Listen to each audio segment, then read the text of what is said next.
Hello, everybody, and welcome to Off the Rack. I'm Sal. And I'm Tiffany. We're going to be talking about all kinds of comics that came out this past week. We're going to recap and review them, let you know what we thought about them, and then give you recommendations. So we're going to start out this week we think you should check out. It's a weird, wild world we're in right now, everybody. Of course, make sure to be practicing your social distancing. Wash your hands every time you go out and in. A lot of places are actually going to be experiencing some more tight restrictions, so we're going to be even more intimate than ever before because we're going to be inside a lot more often than you probably planned on. More intimate, but further away. But further away than ever before. So yeah, if you wanted to help out this show in any way, you can sponsor it by using the super chats. That way it keeps the show free and open. It allows us to say whatever we want, and allows you to participate and be part of the show as well. If you use the super chat, you can make a question or comment. We'll weave it in organically into the show, answer your questions here on the show. Now you're part of the show forever. For posterity, it'll be preserved. So yeah, feel free to use those. Of course, I understand that a lot of people are experiencing the tightening of the bootstraps, so to speak. You're really feeling the pinch. Some folk are unemployed or furloughed, or at the very least getting fewer clients than they used to be. Mm-hmm. So I understand entirely if people are not using the super chats as often as they can, but every little bit helps, and we do appreciate it. That being said, because of course we're here too. We're trying to, eke out our own existence and living. You're working from home on your day job. This is my day and night job. I do it all the time. So we do appreciate you helping to support us. And, we'll still be here, as long as we're allowed, as long as the internet holds out.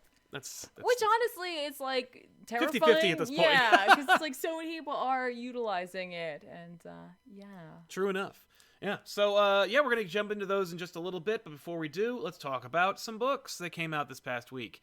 And so I'll pull those up momentarily. I'm going to pull those books up, and it's going to be amazing. All right, I'll talk about Amazing Spider-Man. Amazing Spider-Man...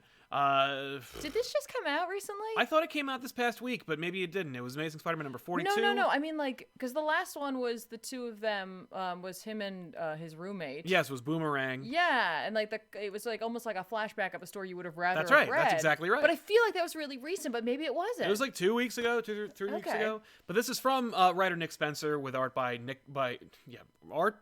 by Nick Spencer, art by Ryan Ottley.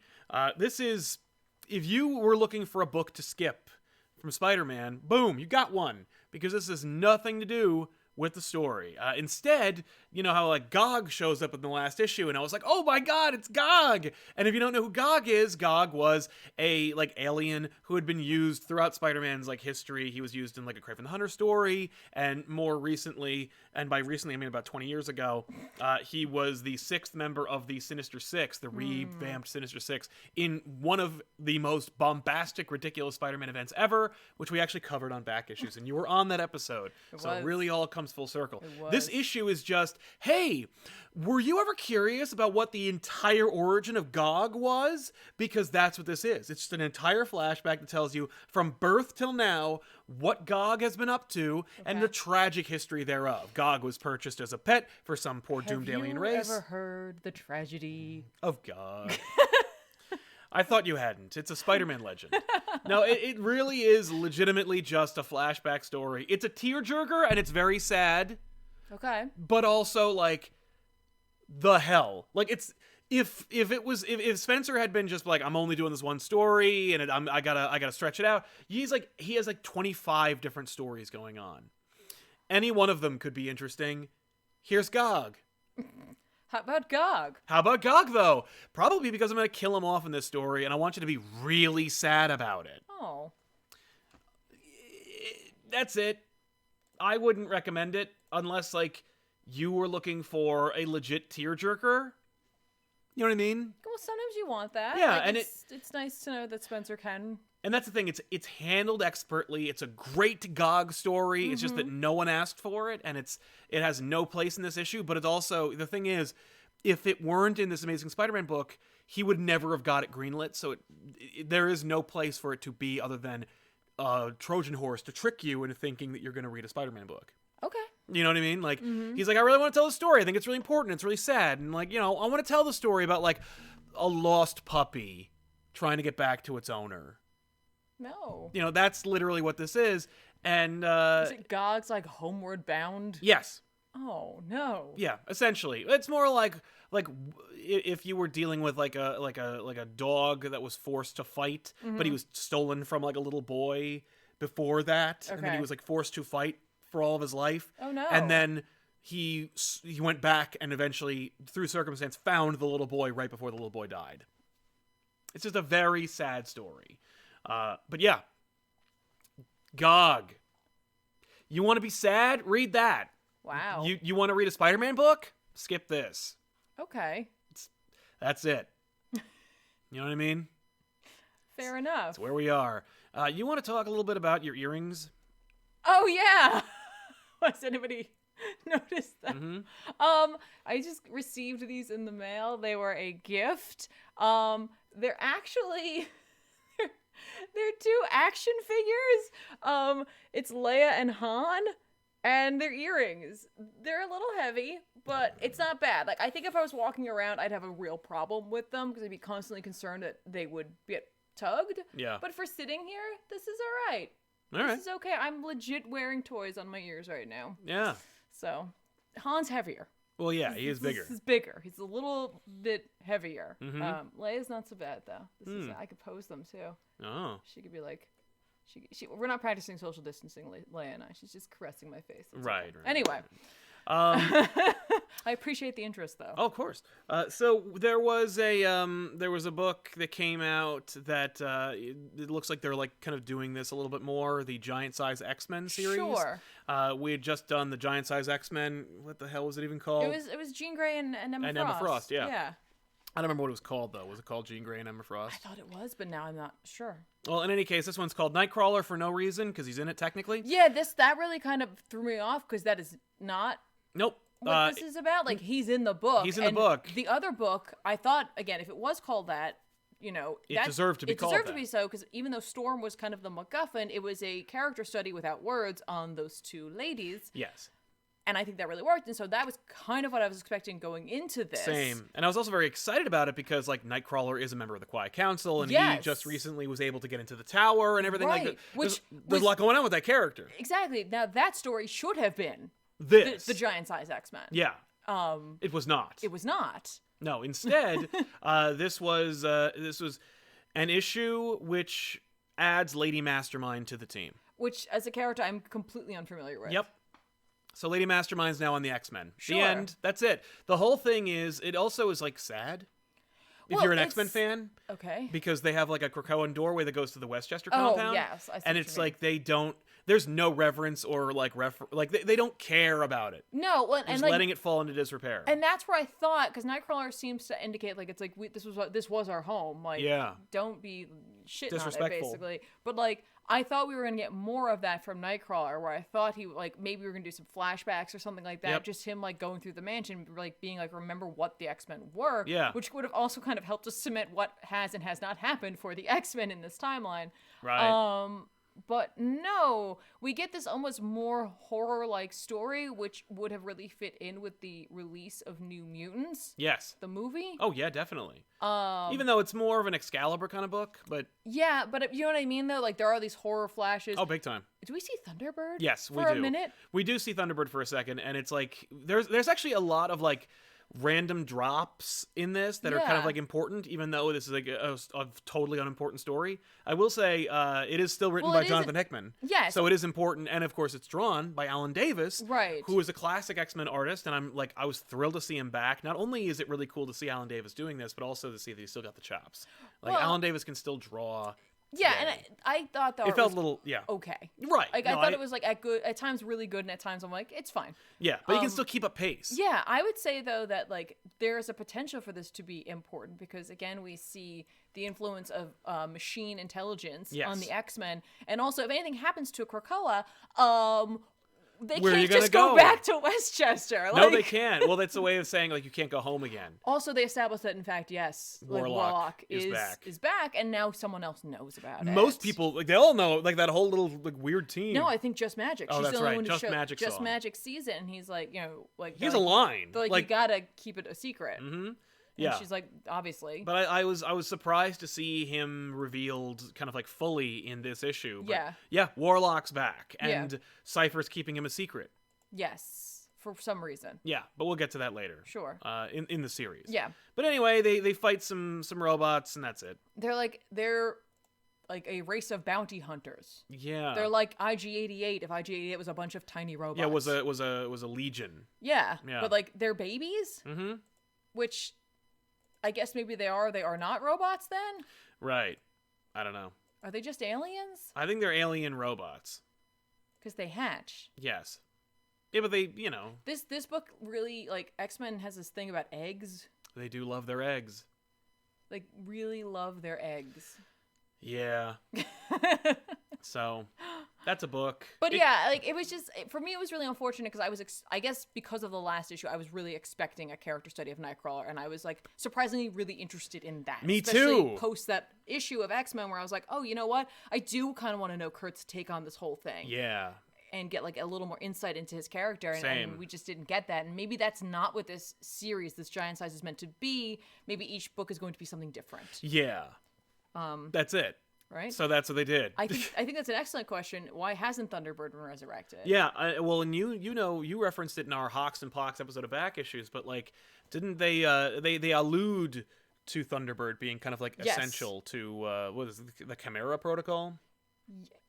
Yeah, he's part of one of them, or he's part of something. Yeah, like, based on Bar Sinister's like vagaries. Yeah, but like, you know, he's like one of the characters in the Marvel Universe who have not been He's brought not on the back. Yeah, he's not brought back technically. But he's also not brought back through most of Marvel history, correct? Yeah, no, they did not resurrect Thunderbird. Usually, if ever there's a Thunderbird or a Warpath, he's a brother or something. Right? But like, you know what I mean? Like, I it's know. like Uncle Ben. Yeah, there's a few constants. Originally, it was Uncle Ben, Bucky. Yeah. You know, but now it's just Uncle Ben and maybe Thunderbird. Yeah. They're I like, don't know. well, we won't bring him back just cuz. Yeah.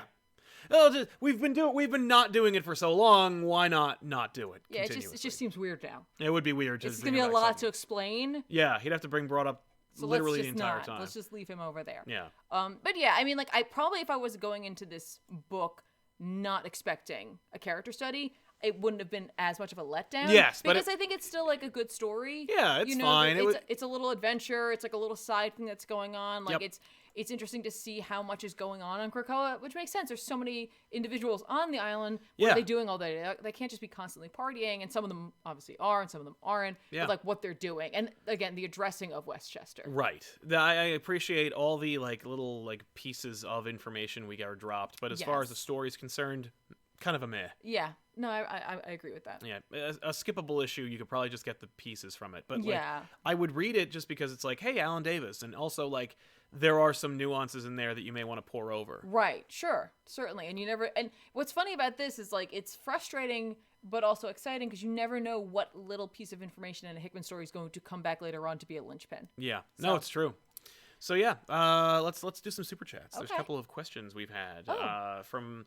Lyndon Stewart working from home, so I got to watch live, throw some cash at my favorite YouTubers. Thank you very much. Oh, thank you. And had time to read all the books I thought you'd review. Triple score. Nice. Thanks a lot. Excellent. Hopefully we stick within those boundaries. Yeah. Thanks, Lyndon.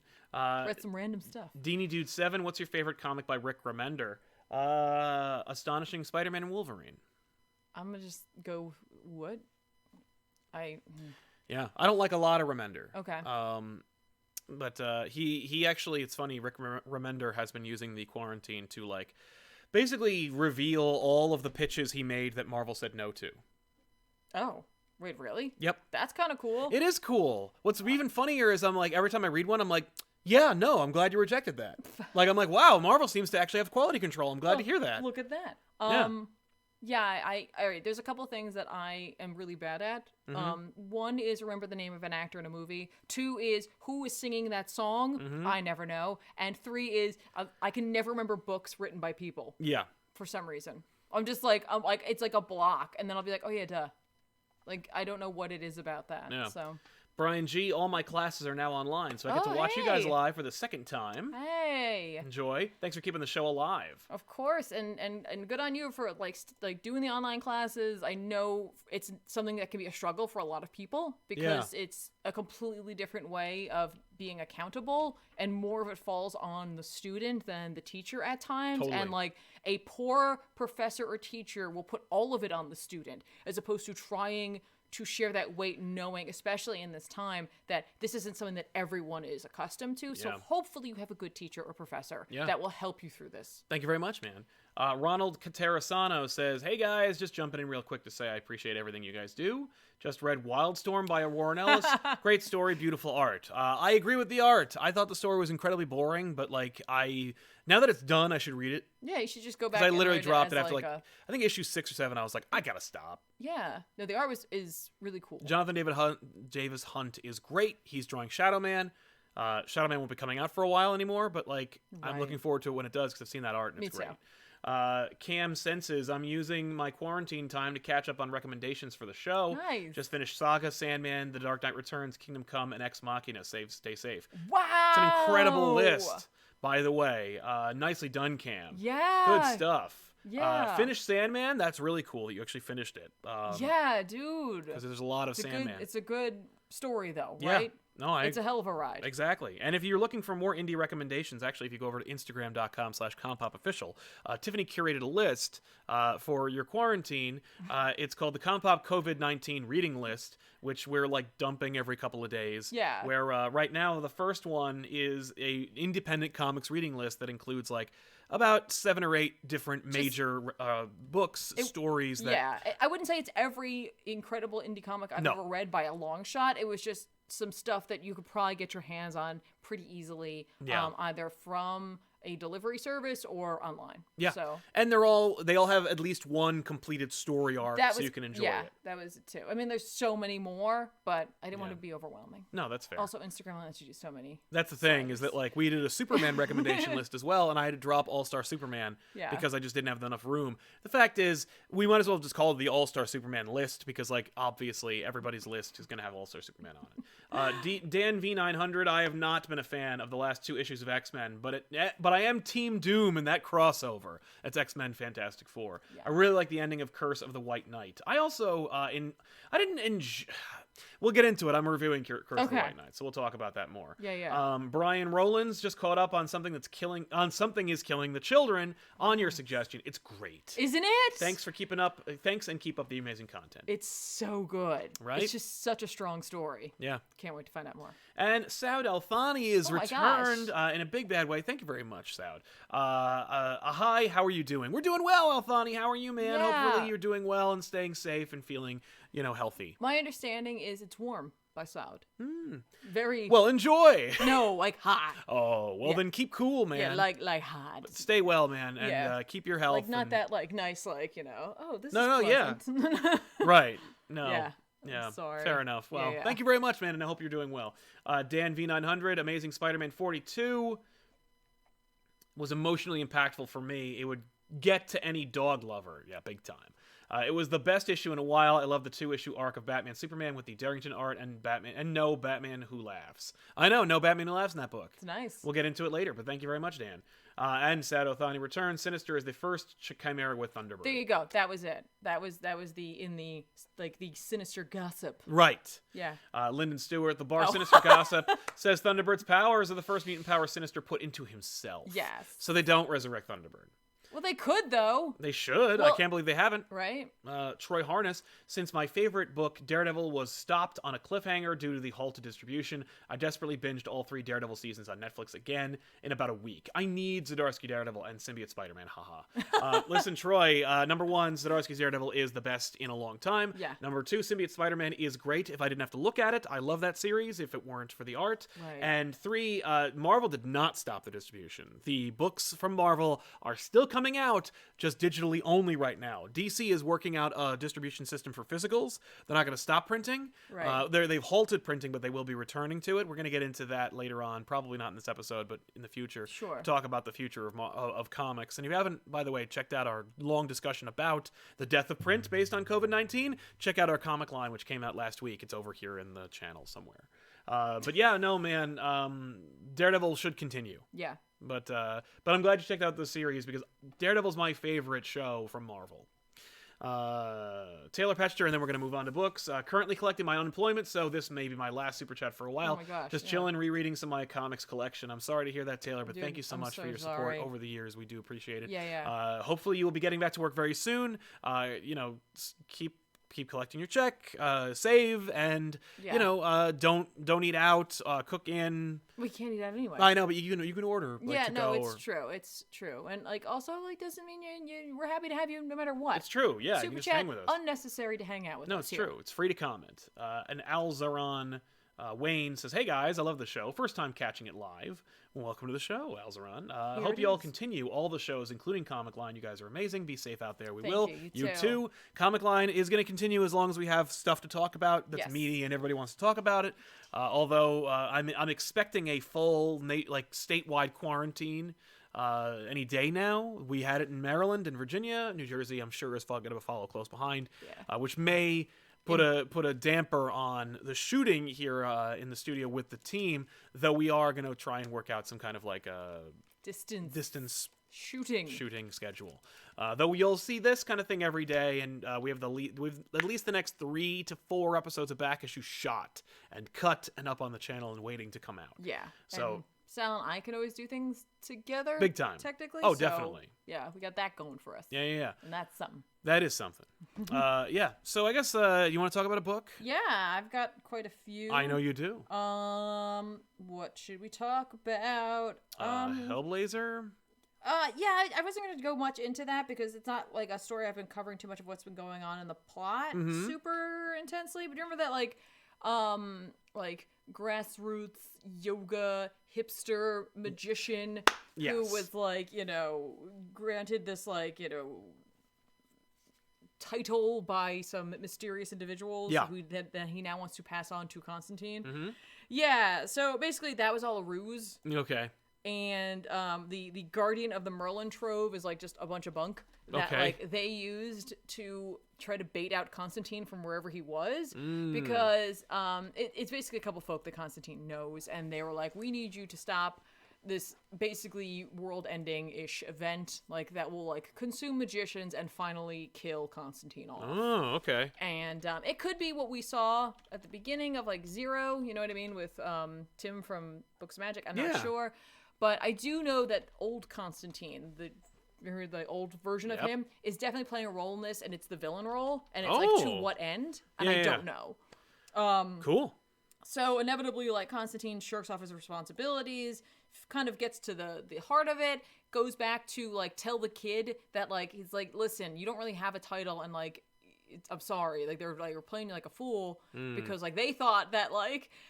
First, they were like, it's like, oh, like, if someone else's life is on the line, maybe you'll step up to the fight. And he's like, I won't. And they're like, yeah, but there's also a chance that this guy could defeat it. And then wouldn't you look like a jerk? True. And he's like, damn it. Like, that's where Constantine, like, because this guy technically is younger and he's a little more virile and such. So he's like, no, I don't want him to win. Yeah. So he goes to tell him all of this. He practices it a couple times. He opens the door to the cafe where the guy is. And we see him, like battered and bloodied. Like on the floor, and basically he was attacked by like an unknown assailant who had like a mask on and like a bunch of like big nails and a hammer, and like really messes him up. And inevitably, like after he has like a week or so to like recuperate, he's fine. And Constantine's kind of cool about it. He decides to not be such a jerk, which is like kind of classic Constantine to some degree, where it's just like I'm an ass. Right, I should stop. Up until I'm not, and then I'll be an ass again. Because Right. it's like somehow he thinks that that's like balancing things, but it never quite equals out. Sure. Where he like doesn't tell him that it was all a bunch of crap, and that basically he doesn't want him to feel like being beaten half to death was for nothing. Yeah, and yeah, so that's he's fair. just like, oh yeah, no, I want you to like be my paladin for whatever, and like so he knights him, like he falsely knights him and says like, oh, he's like, so I can hang on to all this stuff and like be like in charge of the Merlin Trove, and he's like, yeah, sure, whatever. At the end of the issue, he tells him, he's like, hey, if you hear anything that has to do with like my name or anything, definitely pass it along, but like just text me, don't come to me. Yeah. So basically these two characters are gonna be parting ways, but before they do, he tells Constantine, he's like, he had your laugh. Like the guy who attacked me, he had your laugh. Right. And like I'm like, okay, yeah. So then we see like old Constantine visiting someone else that Constantine recently put into the hospital for being a dick. And I'm like, okay. So clearly he's like the villain of all of this. But for what reasons I don't know. Could they be for some greater good? Probably not. Probably not. Probably not. Yeah, so that's it. Like, All right. I really like this book, just because of the way Spurrier writes it. I like how he writes John. Yeah. Because John really does come off like a complete ass or an arse in Good. this. Yeah. And I think it's just really well done. The art in these past 2 issues was very different than what we'd seen previously, but I think it fit for the nature and the tone of this. So I'm not really sure where it's going to go next. Okay. The art, by the way, is by Matthias Bergara. Yeah, Matthias? Matthias. Matthias? I would say Matthias. Okay. Yeah, very different. And like, there's actually some like, if you really like sort of like watercolory looks to some things, there are some really spectacular panels of like John in like total shadow, like having a really like introspective moment. Yeah.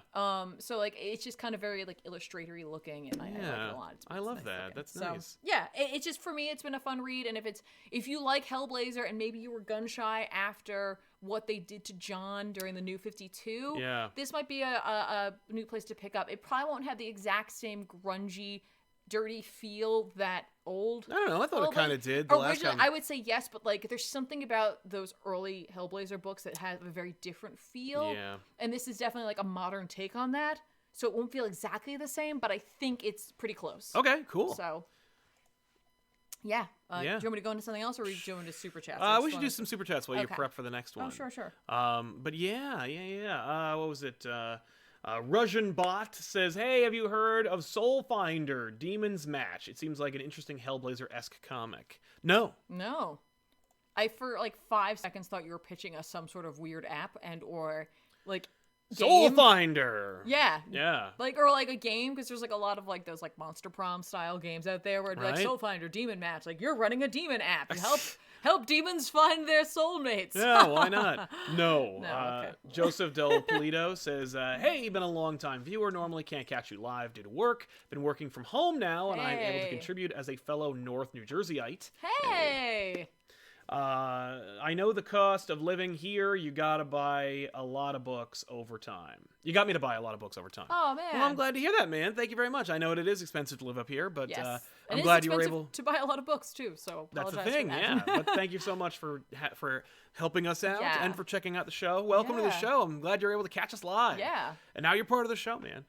Eternal Blockbuster. Hey guys, long time. Staying safe here. Decided to sign up for my local comic shop's shipping service. Shout out to ComicPOP in Boston. Love you guys. Keep it up. Yeah, man.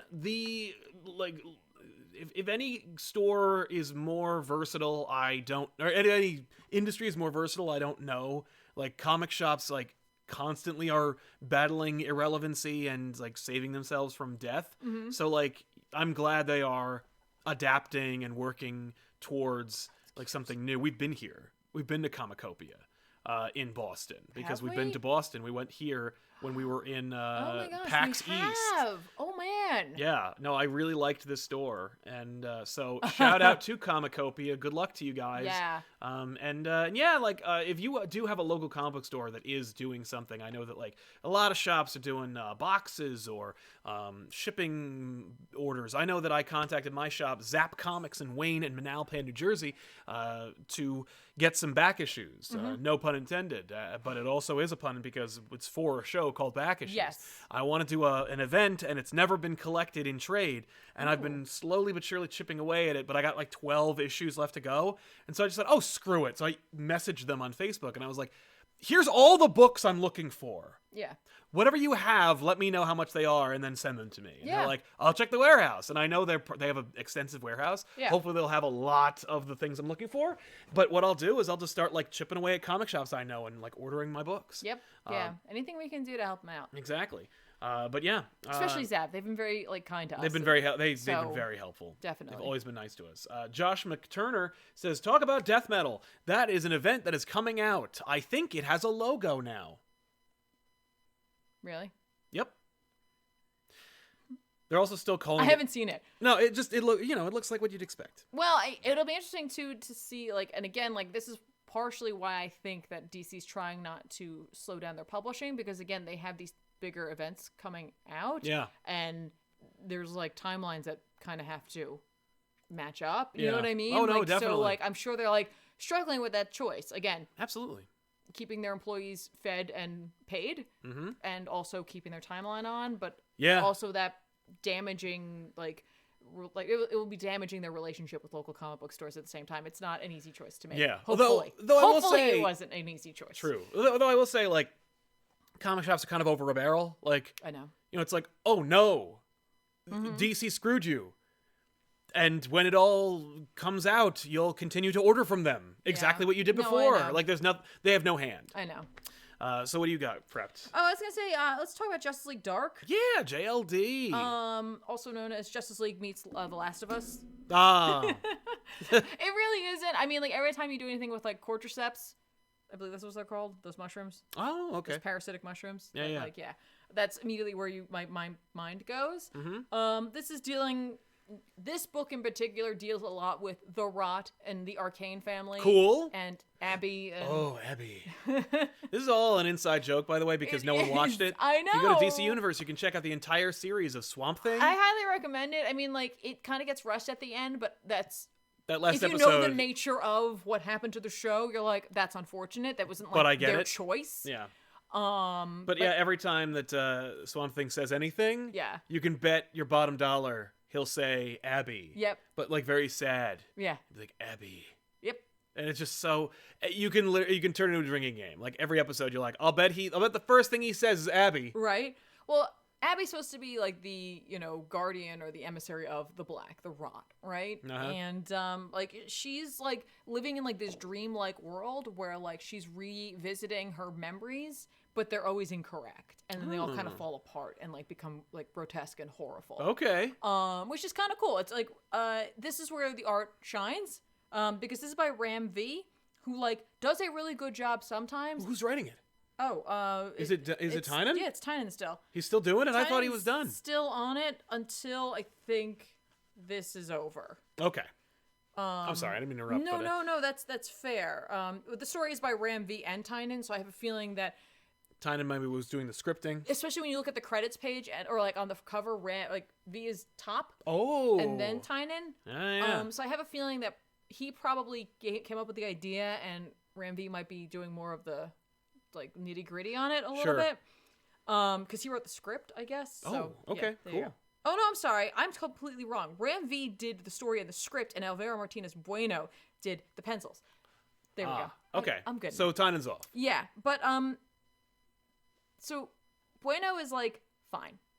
And, like, I'm sure a lot of people saw that page of Wonder Woman doing the, like, single panel action sequence down the stairs. Yes. Which was cool. Like, it's admittedly, it's a cool image. It's a cool idea. Obviously, I think as well that it has been influenced by, obviously, many artists that came beforehand. Other artists have clearly done this. More recently, Nick Darrington did it. Yes, Darrington did it a lot. And let's be honest, like, artists are influenced by one another. I'm not saying it's a bad thing at all. I was just like, oh, that's interesting. Cool. Yes. All right. I like the coloring's kind of cool because it gives it, like, a really retro vibe.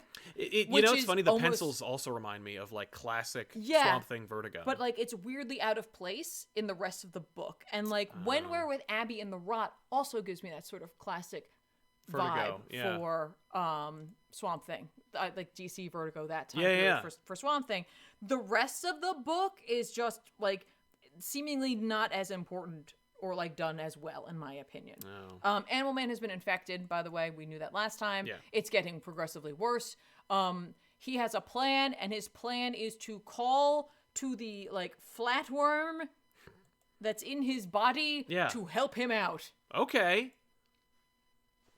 Oh, that's it. That's all that happened. That's his plan. Oh. We don't see anything happen there. Zatanna and Constantine are looking for Abby because they're hoping if they get all of the emissaries together, they can kind of put a stop to this and, like, put things back into balance. All right, cool. But they can't find Abby, so they go to Abby to a forgotten asylum, essentially, where, like, there's a lot of rot. Constantine uses a kind of interesting device. He uses a Houdini key. Because he's like, you open this door and, like, could be anything behind it. It's just like, like an empty room or whatever, unless you use the right key on the right door. And he uses it and it opens up into the Black. Okay. Into the Rot. Cool. And so they end up getting attacked by some, like, crazy looking monsters. And then we see another example of like Bueno's like interesting panel layouts. I think this is more successful because it feels again a little bit more like that Vertigo Swamp Thing feel, where like Constantine eats a little bit of this one root, which like gives him like kind of a trip, which helps him to find where Abby is. He essentially like falls into like part of a vine. Okay. And then we see him tumble vertically through panels. Oh, cool. That are laid out in like a 3-dimensional space. Okay. Does that make any sense? What I just said? No, but I'm gonna just pull it up. Okay, yeah, that's awesome. So like I think this is a better example of doing that like of that single convention, yeah. page action sequence. So I think that's really well executed, and again has that kind of like Vertigo-ish feel to it. It's trying something new. It is. That is actually incredibly effective Yeah. and successful. Right, but you can also see where it's like also breaking like a fourth wall sort of. Yeah. Or like it's meta where he's seemingly ripping Through the comic book. the panels Yep. in a way. Yeah, absolutely. It's just cool. He stumbles upon Abby and Swamp Thing meeting in one of her memories. And, like, again, it's not quite right. And so, like, Swamp Thing, like... Oh, it's drawn exactly like it. I know, right? This is where this art shines. This is it, right here. Also, how much does that panel lay out with, like... Well, yeah, show that what we first got. of all. Yeah. Like, it's just so reminds me of that. The coloring, not so much. Yeah. The coloring's a little more modern, like a modern take on A it. little bit, but, like, her hair color, that is exactly I know. what she should be from the Alan Moore run. But, like, sometimes when they would print the Swamp Thing comics, like, it obviously, like... The Yeah. printing was a little off, and so like his coloration would be like either more vibrant or Yeah. like, whatever. So like depending on how it ended up printing. But then He like melts away as her memory like shifts, and like he becomes, as she like puts like the bones of a memory. Okay. And I'm like, oh, that's really cool. This panel, like this page or this like splash page, reminds me of Batwoman. Oh yeah. You know what I mean? So you get like these really interesting things, and so then when we go back to like standard fighting stuff, it's just not as cool. No. And this is like evocative of classic 80s DC, but with a modern spin. Like that skeleton is very modern, but like everything else about it is very like Tom Mandrake kind of like shit. It's very interesting. Right. Constantine pulls her out, so now he's got Abigail at the very least. But Zatanna runs into her dad, Anton Arcane, who had been in charge of the Black. She took over. The Arcane family has had a like real tie to this, to the Rot. So now he's a player on the field here, essentially. And I'm sure he has some greater intentions. Right. Sure. I'm sure. Does this kind of feel like it's a filler wrap-up for Tynion? Sure. Is Tynion currently writing Batman, and I kind of get it? Yeah. But, like, you know, I really loved Justice League Dark. I still really do like this, but unfortunately, I wouldn't say it's as strong. And we'll just see where it goes next. Yeah. You know, we'll see what happens with this book. Well, the art's incredibly intriguing. So. It is, but again, like, some of that early stuff, like, with... I don't know. Like, the way he draws Zatanna is fine. Yeah. You know well, what the I mean? cover is very uninspired. It is. It really is. It's seemingly when they get into that like Swamp Thing realm, into the Rot, into the Black, that's when it's too bad because like the Wonder Woman sequence is admittedly cool, and so is that Constantine thing. The Constantine I think is stronger than the Wonder Woman sequence. Yeah. But I know I saw the Wonder Woman sequence more than I saw the other one online. So I wanted to mention it. Yeah, definitely. There are more super chats I wanted to get into. Sure. Gunga13 says, hey guys, been using my free time to reread 52. Oh my goodness. My series. As great as ever. Also, great Superman list.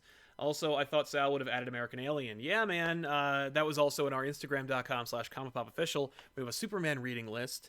I'm just recommending some of the best runs of Superman stories. Like some of the best Superman stories you can grab. Yeah. I did not include American Alien because of Max Landis. And I dropped All-Star because y'all read All-Star. Like, the fact is, you might, like, go, you know, like, whatever happened to the Man of Tomorrow, like, you know, the cover's kind of hokey, and, you know, I hear Alan Moore, sure, I'm sure it's good. But, like, no, it actually is really, really great. Yeah.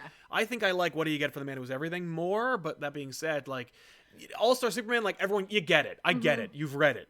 But American Alien, I made a graphic for it, and I was like, huh. Yeah, no, that's fair. I agree, too. I think I do like... And I recommend American Alien. I love that book. Oh, yeah, no, I meant, like, I was talking about the two Moore stories. I think I also like For the Man Who Was Everything more. Yeah. Oh, yeah. It's just, it's stronger. It's more... It's concise. It's more concise. The other one's like, it's a little sillier. It's a little hokier. Kurt Swan's art also makes it look a little more silly and dispensable. Yeah. Or disposable. What's funny is, like, not that you can really compare the two because they're completely different. Yeah. But I definitely like Gaiman's Whatever Happened to the Cape Crusader a little bit more. Oh, yeah. But it's very different. It's very different. It's very like, different. You really And that's can't Batman. compare them. No. But you're meant to, based on, like... I'm sure Alan Moore would say that it succeeds because he's trying to write like him. Oh, my God. That's a quote. I know it is. Meow Nian says, "Hey, Sound Tiffany, Zack Snyder just released a live commentary of Batman vs. Superman.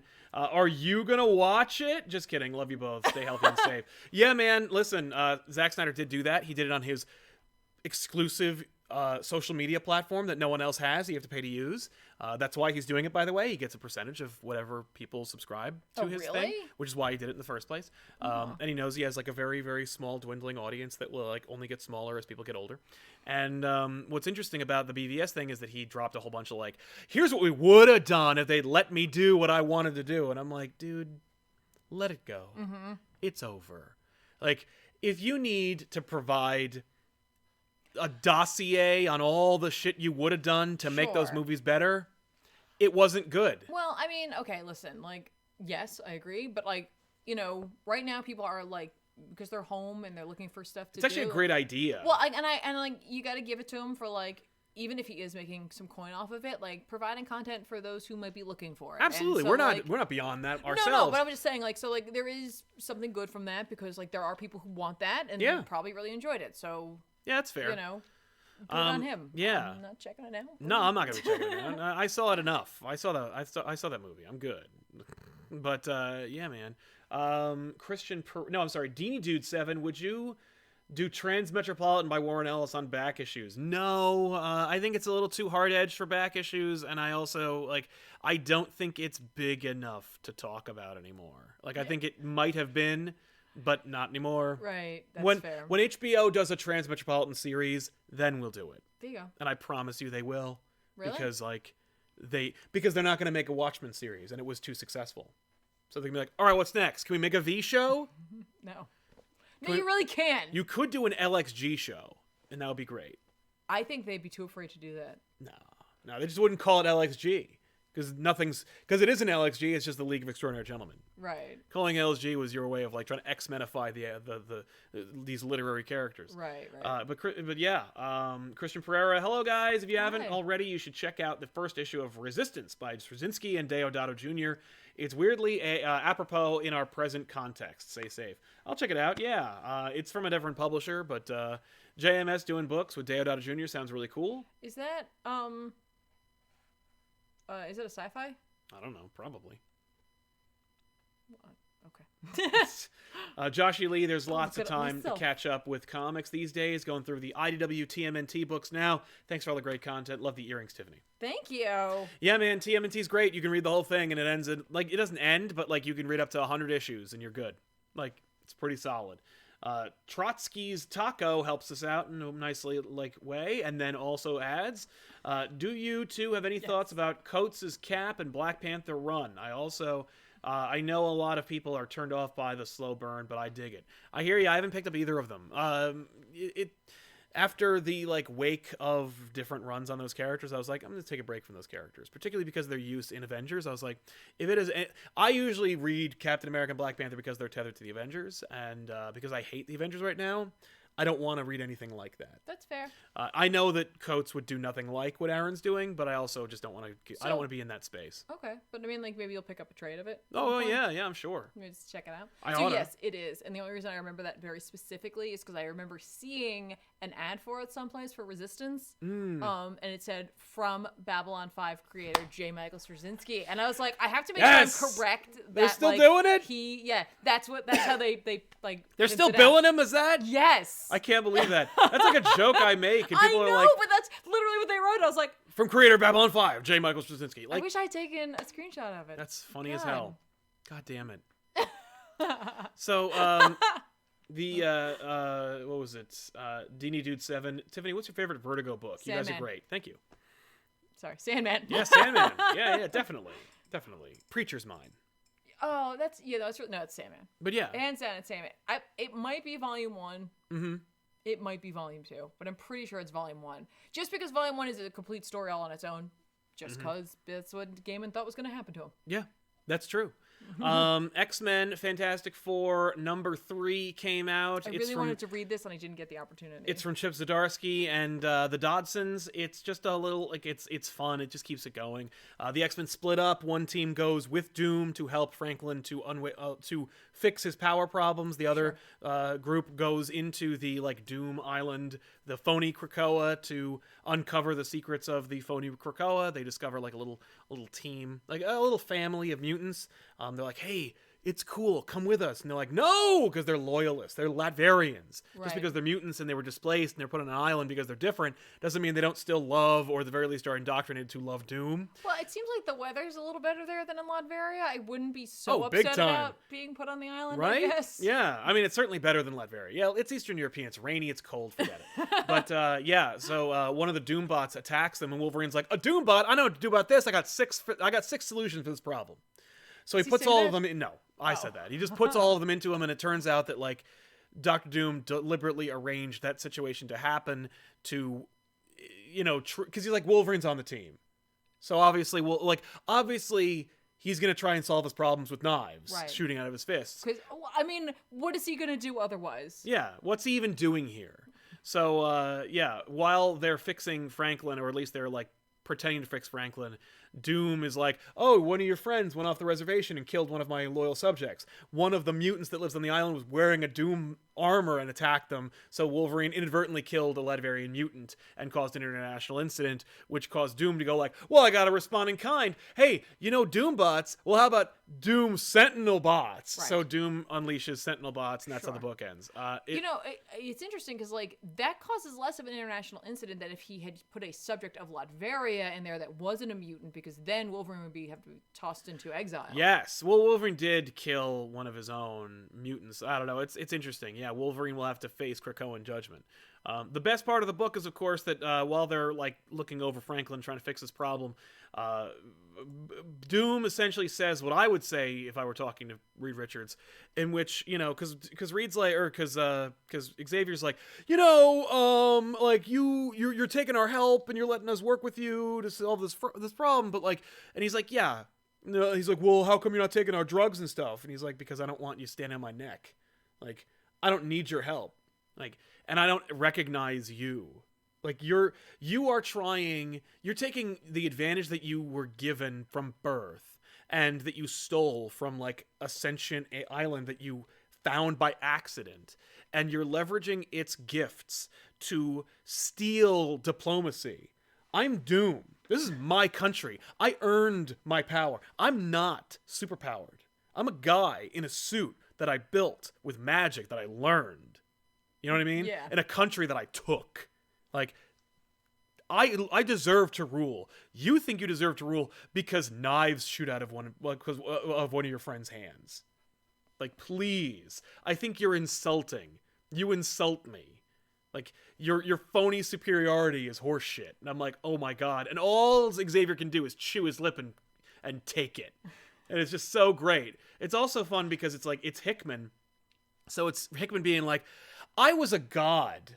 I made at least 4 different tie-in series with duplicates of you. Yeah. And now you're in charge? Please. Yeah. But it's also not Hickman because it's Zdarsky writing it. So it's just like, it's Zdarsky writing Hickman's Doom. Yep.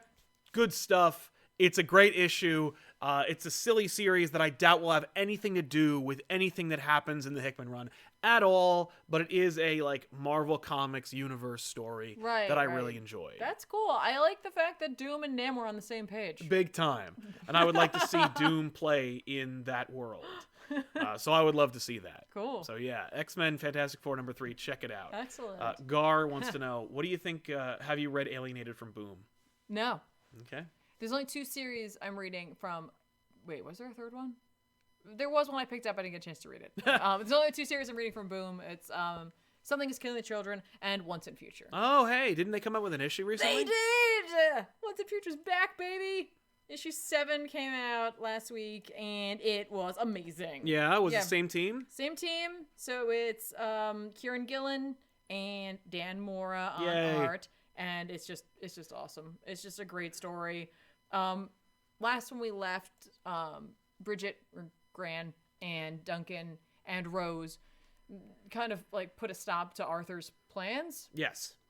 But obviously not permanently. They didn't destroy him or anything like that. And Elaine remained in the other world. Because I guess she couldn't face her mom. Right. You know what I mean? So she left and ran into seemingly Merlin.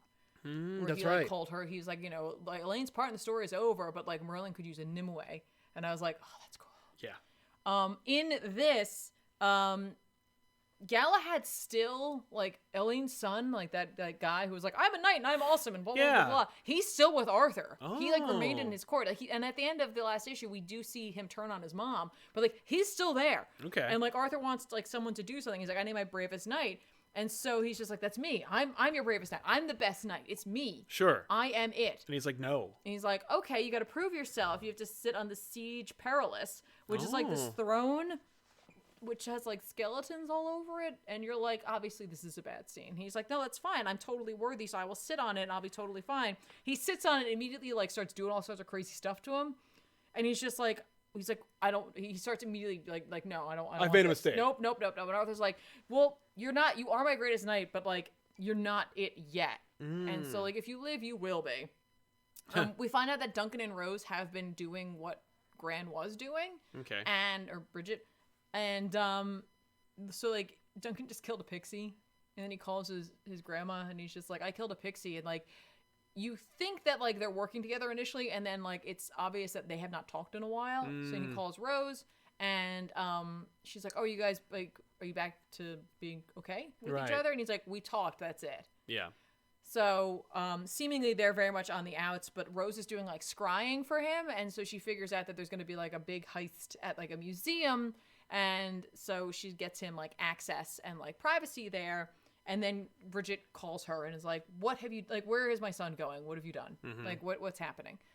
When he gets there, he figures out it's a mask. And then Galahad shows up and he's messed up. Okay, cool. Like, he looks like a crazy Army of Darkness, like Evil Ash sweet looking monster on a horse. And he's just like, I'm a perfect knight now.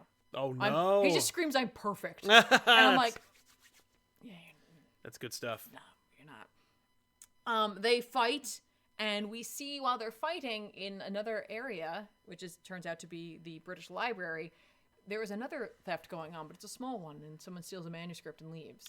And the whole thing is it's a big ruse. Yeah. Like there's a big fake crime happening, so that like she who was scrying wouldn't see the smaller one because everything would point to this. Yeah. So Duncan is getting his ass kicked, and then Bridget shows up. Sure. And basically like gives him a hard time. He charges her, and then his horse and the bottom of his legs are just cut. So like the horse is cut into this way, and his legs go flying off. Oh, and like in the cell. Yeah. And then he disappears and goes back to Otherworld, and she's like, well, he'll be back. Sure. So what she did was she set up a silver line across, and it like destroys him. And we see that like the two of them aren't like cool with each other, and like he really wants to like talk with her, and like he wants to trust her, but he can't. But like she knows everything, so he has to. And then we get a feel for what's going to be happening. We find out that it was Nimue, or not Nimue, it was Elaine. I guess depending on what will end up what she is, but she stole a manuscript and she resurrects an individual. Okay. It's Beowulf. What? I was like, that's cool. Freaking yep. So I'm like, I don't mind giving you more of this book away because I skipped a lot of it, but like I highly encourage you to go back to this series, and you could technically pick it up here, like kind of explain a bit of what's been going on, but like I would 100% grab the first 6 issues of this. It is such a well-paced read, and like Dan Mora is just killing it on the art for this book. It's just so spectacular and like very colorful. Like it is, because we're dealing with like magic and such. Yeah. And gets to be colorful, but like it's somehow very dark and like very bright at the same time. Cool. I don't know, like, but it's such a high recommend for me. Yeah, and I believe the trade is actually available now. Yeah. So you can go get it. So you can grab that. So you can just get those 6 issues, but definitely grab this. Oh yeah. It's just so much fun, and like it's really cool to learn more about lore. You know what I mean? Like, obviously, it's a bit of Gillen's like spin on it, but like he knows a lot about it. So that's cool. Yeah. All right. Nice. Once and Future. Yay. Yay. I love it. Let's see here. There's plenty more to go. I have 2 more. What do you have? I have a lot more, I think. We could talk about White Knight, I suppose. Yeah, let's do it. Batman White Knight, which I will pull up once I get rid of Once and Future. There we go. This is it, though. This is the end. This is the end of Batman White Knight. Right. Yeah. Well, Curse of the White Knight. Yeah, not of the White Knight universe. No. There will be a White Knight imprint. A Murphy verse, as he calls it. But yeah, it'll be a thing. And nothing could be more clear than the last page of this book. So Batman fights John Paul Valley. He betrays his family because he wants to keep them safe, while he goes and does the one thing that he doesn't want to do, which is murder John Paul Valley, because John Paul Valley has not only stolen the Bat title, he's also stolen the Wayne lineage. He's stolen Gotham. He killed all the rogues. Like, Batman has nothing to lose, and he's just he's doing a Hail Mary, and he battles John Paul Valley in a very cool, epic battle that I don't want to spoil too much. Sure. But in the end, Batman, the true Batman is revealed. Jean Paul Valley is at Bruce Wayne's mercy, and he cuts his throat. And so Jean Paul Valley's carotid artery is severed, and he begins to bleed out deliberately from Batman's hand. It's a really, really dope fight that ultimately ends in the arrest of Bruce Wayne, the revelation that Harley may be in love with Batman. And is that much of a revelation? No, but okay. Well, they're still teasing it. There's no big kiss or anything. Okay. And in the end, Batman makes a request while he's in prison to be visited by Jason Todd, a former military man, and Robin as well. And that's how the book ends. The book ends with the reveal that Jason Todd not only is in the universe, which I think Dick Grayson actually mentions in the book itself, but also that he is now here and that he has a role to play in the future for the Murphyverse. Of course, Bruce Wayne and Batman have been revealed to be one and the same. Wayne's money has been essentially donated to the city of Gotham, and all the police cars have been replaced by Batmobiles. Like, it is the culmination of everything, and yet it is also a unfortunate cliffhanger that requires you to wait for another story to conclude. Is Murphy committed to doing another story? I'm sure he is, okay. But he has not. I have not heard him tease a third chapter. Okay, because I know he's committed to letting other writers play in the world he's created. But yes. I'm just wondering if he's going to let them handle. I hope he doesn't, because okay. that last thing I want is for like other people to answer questions that Murphy clearly has answered himself. Right. I also really, really want Murphy to draw this stuff, because like 80% of the book is his art. Right. You know, and then there's 20% story. And the story is like fine and cool, but whatever. I'd rather look at this book than read it. Oh. And I enjoy it, but it's, you know, but without Murphy, I think there is no universe. You know, I don't think there's enough. Okay. Well, you'll have to see, right? I will see. I mean, we will all see in the future. So, but who knows, we man? will see. We will see. I have no idea, man. But yeah, that's a good. But it's a good book. Like, it's interesting, and it's great looking, and that's all I can really say about that. Okay. Yeah. You want to talk about the other book that everyone asked about? Or do you want to talk about something else? Well, I've got a non-big two. I think we should. Let's talk about it, because we both read this book. We both read it for like. That is such a funny picture. Yep. That you put up there. Hey, it's Man OWar #1. Yeah, I after we gave away the cover, I was like, you know what? I'm gonna pick it up. I know that like also Valiant is one of the publishing houses that isn't publishing anything anymore. That's and right. I was like, let's toss a little coin. Yeah, to if your you publisher. not only to buy it, but also like, yo, do you are you interested? This is written by Dennis Hopeless Hallam. I noticed that Hopeless has dropped the fake last name and instead has turned it into a nickname. I'm sure after this he will drop the Hopeless entirely and just go with Dennis Hallam, probably looking for a reinvention of himself. Sure. Not a bad idea. And his art is by Emilio Liso. Liso. There you go. Liso.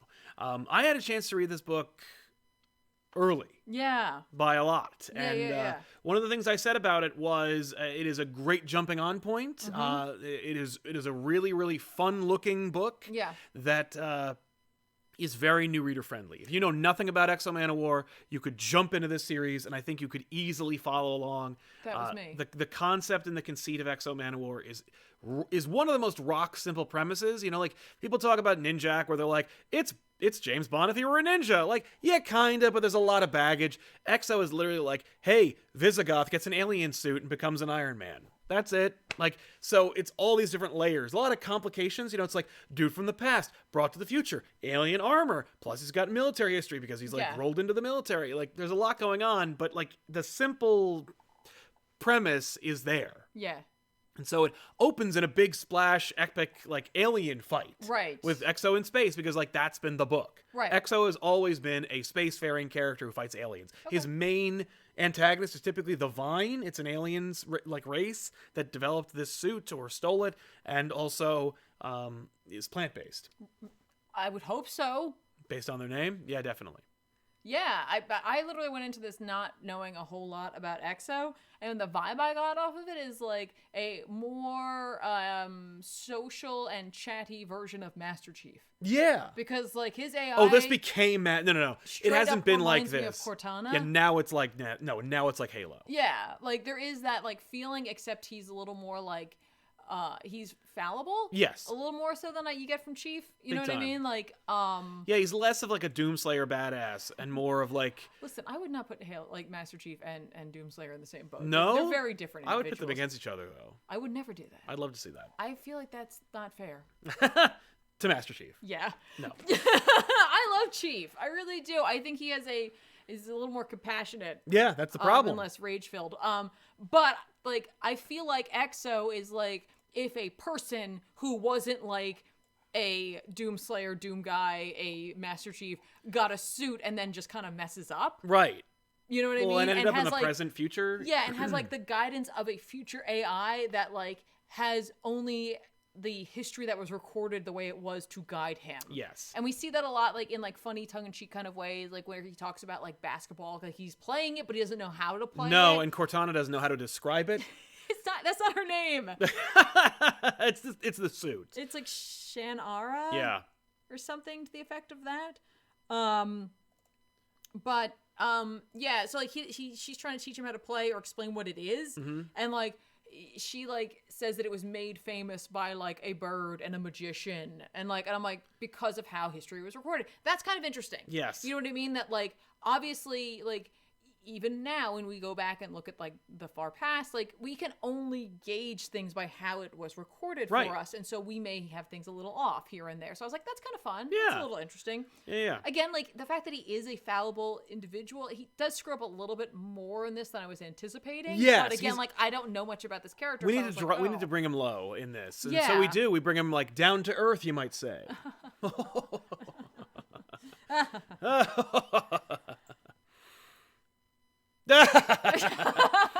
But yeah, so we're basically we're bringing XO down to his roots. We're really like we're changing it up. We're changing the status quo big time because you've seen XO in space, you've seen XO work for the military, you've seen him fight aliens, you've seen him become John Carter. Now, how about he lives here? Yeah, like he basically like when he has this alien fight, like he ends up like the ship crashes onto Earth and like he tries to stop it and does the best that he can, but he ends up bringing it down on the GWB during rush hour. And so everyone hates him for it. So like everyone hates him and the GWB may be closed down for like 6 months. So it's like, it's kind of a disaster. Yeah. And like if you were a hero that was a little more aware of your surroundings, you know what I mean? Like he would have probably like nudged it slightly into the Hudson. Yeah.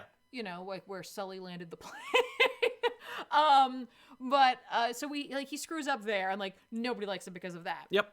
And then we see that like he's playing like a pickup game and like he goes to throw the ball and like he throws it too hard and like the ball goes flying. Yep. And so he ruins the pickup game. Right. And like there's one of the players' mom shows up, gives her son a hard time about not getting his homework done. And if he's got time to be playing basketball, he's got time to help her, and then she gives him a hard time. And she's sexy, so obviously we're setting her up to be like kind of a potential she's love also interest. like she's sassy. She's sassy. She's like, screw you, I don't like you, you're weird. Yeah, you're weird. And I don't like you. She's like, what are you doing? Yeah, because the Valiant Universe doesn't have like a Superman. It's not like I can be like, yay, Man OWar. She's just kind of like, I am aware of you. I wish I wasn't. Right.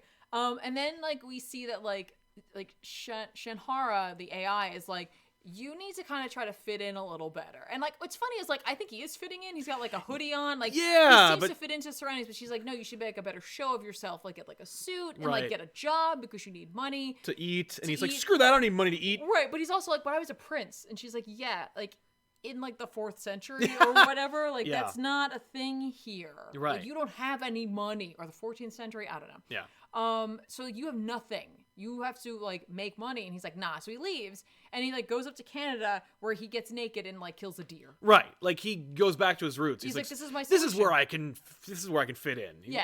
And I love that Shanhar's like, you don't need to go naked, do you? And he's like, no, I do. Yeah. Yeah, I gotta feel it. So he slaughters his major deer, and then he brings it, presumably the carcass, back to near the city. To Harlem. And like roasts it, and he is joined by homeless people. Well, he like says like, no, there's too much. Like, come here. And like the homeless people see him and smell it, and he's like, I've made too much. Please join me. Which I like because this is them showing like the side of the hero side of him, even if it's small. Like he screws up on the big stuff, but these little moments like he nails. Yeah. Like he totally nails it without thinking about it. Maybe that's what it is. I think without thinking, he can be a hero. Yes. But then there's like seemingly like a missile flying like at the city. Yep. So he goes to stop it and it turns out it's not a missile. It was like a space test to like launch something into space. And like he didn't know that and Shanhara didn't know what it was either. And so they screw up there.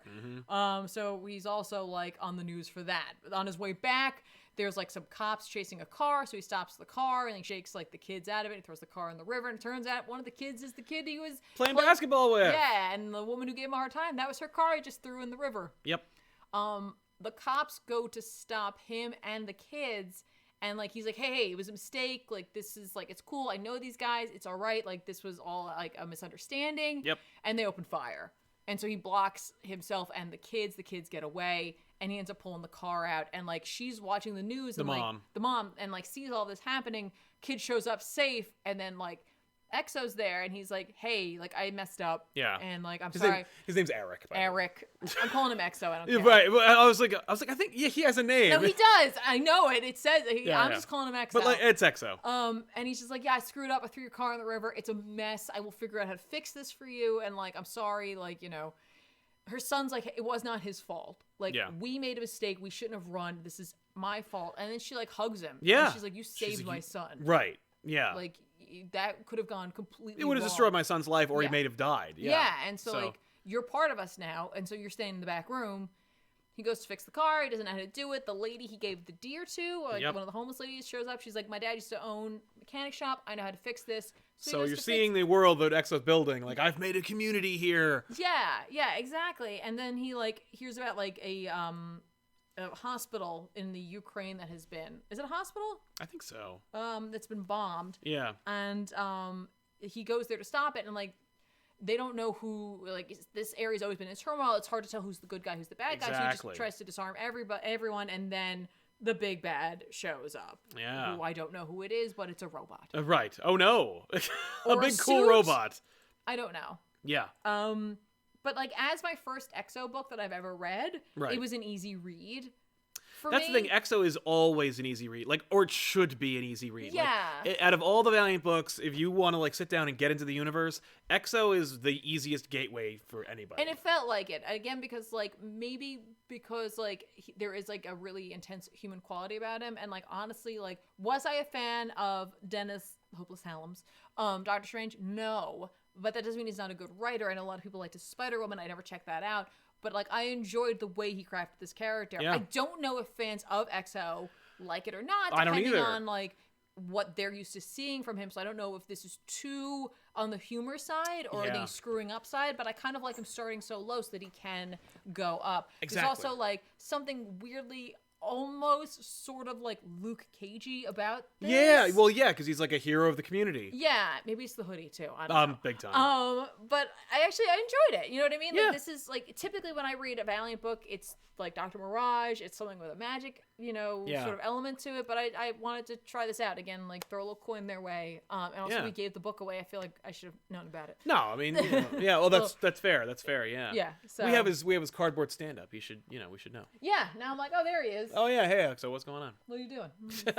But yeah, check it out. I think it's a great read, and I think it's definitely worth jumping on board. But you got plenty of time to catch up on the Man OWar train. Exactly. But yeah, let's move on to Hellions. But before we do that, I want to read some super chats. Yeah, I was just being like, okay, right. Oh, geez. Raj Patel says, stay safe out there, you guys. You and then gives one of too. these. You too, Thank man. you. You too, Raj. Thank you so much. Yeah. Also, Rory Groth says, I got Silver Surfer Black the day before your episode came out. Had to read it as fast as I could before your episode. I really loved it, except for Null. Yeah, Null sucks, but like, what are you gonna do? Like, I mean, he sucks way less than Rogol Zar. Rogol Zar is underdeveloped. Null is too much development. There's a lot going on. But yeah, I loved Silver Surfer Black. It's an excellent book. If you haven't already picked it up, you should definitely check it out. Meanwhile, the Upside Down Man, I think, is just right. Just right. Perfectly, He's perfectly the Goldilocks balanced. zone. Yeah. Kat Asti says, hey guys, you're so cool. Oh! Hey, Mrs. Asti. Thanks for saying hi. Hi! Manav Vora says, hey, just wanted to show some support. Since I got nothing else to add, I might as well add the pronunciation for future super chats. Manov to pronounce the first name. Stay safe. So Manov. Okay. Vora. Thank you. Thank you so much. Thanks a lot, Manov. We'll see you guys next time. Kenneth Dowling. Hey, Sal. Hey, Tiff. Hope you two have been safe and healthy in this trying time. Yes. I read The Long Halloween. Among the Ooh. best Bat books of all time. Yeah. Felt funny about the ending, but doesn't ruin it for me. Yeah. No, but That's it. it's great. Nailed the it. art is awesome. Yep. I love Long Halloween. So good. Totally worth checking out. Yes. Dark Victory, not great, but it's there. Okay. So yeah, Hellions. This is a book that people have been asking us about for a while. They're like, hey, did you read Hellions? I did. And I'm like, no. I did. I was going to. I know I didn't mention it last week. But I did, like, I was back and forth on whether or not I was going to pick it up. I was like, do I want another X title? Right. And I was like, you know what? I want to at least give the number ones a shot. Yeah. And I'm glad I did. I mean, like, I think this is the kind of book that would frustrate you. Doesn't mean it's not a good book. I think it would frustrate you. Fair enough. This is I literally just had the credits page up and then I swiped away from it because I'm a professional. Right. Swipe away. Swipe away. Just get out of here. It's written by Zeb Wells, with art by Steven Segovia. Yeah. This is like Krakoa's Misfits. Like, what do you do with characters who, like, you got on your Quiet Council, you've got Apocalypse and Exodus and Mystique. Yeah. You have these characters who are not good people. Right. You've invited them through your island, but, like, they're cool, right? They can stand, like, because everybody gets a new start, right? Yeah. And then you've got some other characters who are just kind of jerks, and they're really, like, pushing their limits. And it's like, what do we do with them? Like, they've committed some crimes, but maybe it's not exile-worthy crimes. Sure. Or maybe it is. You know what I mean? Like, so we see at the beginning of this book that, like, Cyclops is on a not Cyclops. Wolverine is on a mission with Kurt and Havoc and some others, and they are basically like, there's the mutant massacre and it's like the anniversary of that, and they're trying to stop a arms like shipment that could, you know, be used against mutants because they figured like someone, obviously like some jerk, ordered them or sold them so that people could go crazy, right? Okay. Wolverine's busy like taking out part of the crew.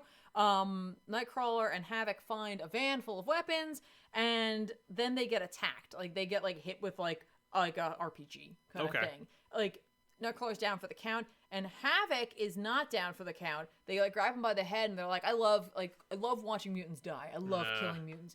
And he loses it. Right. Like, he just starts laughing, and then like shoots them with his powers, and then he grabs the guy who's holding him by the face and just uses his powers on the guy's head until like Wolverine shows up and like stops him. He pushes him down. He's just like, what are you doing? Yeah. I don't know. Why don't I get lectured by the guy who has a berserker rage? I know, right? But they're like, you almost killed them, and they're humans. Right. And so if you do that, like, do you get Wolverine's it? like, I kill people all the time, though. But whatever, never mind. It's fine. It's different. Don't forget about that. So basically we see the Quiet Council, and there's like a group of people who have come before the Quiet Council, and they're like, what are we going to do with them? Yeah. Like, Sinister's like, I say, like, you know, we just throw them in the pit of exile. Cool. Yeah. And then he looks over at Exodus, and he's like, are your epaulets bigger? Because, like, if you want to go down this road, I will win when it comes to shoulder fashion. Yeah. And, like, Mystique's like, what are we doing here? What is this part of the book? Yeah. Because, like, I don't want to be here anymore. Right. I'm going to go. Oh. And then we see, like, the splash page of the characters who are going to be a part of this. It's Orphan Maker and Nanny, Wild Child, Empath, Scalp Hunter. And they're there, and they're like, okay, you guys suck. And then we find out, what did Empath do? Yeah. Well, Empath used his abilities to, like, cause Cat's Eye to start attacking her fellow mutants. Oh. And then, like, when someone showed up and was like, what are you doing? Like, don't do that. Like, he used his powers to make him enjoy it. And then Armor and who the hell is that again? Oh no, it's Glob. Glob? I was like, is it Glob? That's such an inappropriate name. I love him. He's great. Show up, and then Jetstream, who's the guy who showed up, attacks them because he tells him to. Mm-hmm. So, like, Empath is using his powers negatively on the island. Oh, you can't do that. You can't do that. And there's, like, a really interesting, like, look into Empath's character where they're just like, Empath, like, we learn, like if we make someone cry, like, yes. if we are mean to someone and they cry, we feel badly because they cried, and we want to make them happy. We want to make them feel better. Like, if something negative happens, we learn not to do that. Yeah. And, like, Empath didn't do that. Like, Empath got his powers kind of earlier than he should have. And so, like, he would do negative things, but then have, like, positive reinforcement because he would make them feel good about it. So he could be, like, really shitty to you. And then make you forgive him. Yeah. And then he's like, oh, cool, it's good. Whatever I do is fine. And so they're like, this is an instance, unfortunately, where it wasn't a sociopath that had the X gene, but an X gene that created a sociopath. Right. And I was like, oh, that's interesting. Yeah. What do you do about that? Because you said everyone has a fresh start here.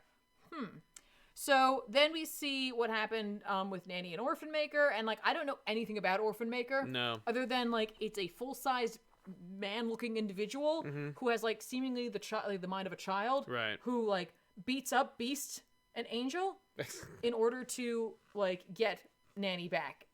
And Nanny is a creepy egg thing, which is... It's just creepy. Right. That's all I've got to say about that. A song is sung, everyone's creeped out, and then we move on. And I'm like, oh, thank you. Yep. Wild Child obviously has some issues with the Sabretooth. and the animal side of his personality. Right. Sage is, like, found a drug and, like, was able to resynthesize it that would help to suppress it. Okay. She goes to give it to him, and she brings another mutant with her, and then the other mutant notices that there's a little hole that was dug. When she unearths it, all the pills that she's been giving him are in there, and so he lashes out and attacks. Okay. We find out that Scalp Hunter is confronted by the Morlocks, who are, like, talk about the mutant massacre. They kind of attack him, and then he just wrecks them. Okay. And Storm's like, you attacked defenseless Morlocks. I'm guessing there was a lie told there. And he's just like, yep, I suck, whatever. Yeah. And then Havoc's there as well. And Cyclops is in the room. And he's like, whoa. Yeah, no, Summers. You can't... Whoa, what is he doing here? He didn't know anything that happened with Havoc. Right. And, like, Havoc's like, I don't remember what happened. And, like, Jean's on the Quiet Council, and she's just like, Scott, your concerns are noted, but you have to go now. You have to leave, I'm sorry. Yeah. And so they kick him out, because, like, he does threaten to attack them. Okay. And then, like, Mr. Sinister, he doesn't get kicked out yet because he stays to hear Mr. Sinister's plan. Because Mr. Sinister's plan's like, I have an idea. The idea is, just give them to me and they'll be my team. No. This is a great idea, guys. Come on. This is going to be so good. Yeah. And, like, they're like, cool, whatever. Cyclops is like, this is a really bad idea. I just want to put this out there. That's when they kick him out. They're like, noted. Right. Get out of here. So they decide to do it. They decide to give him this team. Okay. And that, like, they can only be used for instances where no humans are at risk, where, like, they, like, admit that they're like, these characters are bulls in a china shop. And so if you don't want things broken, you don't send them. Right.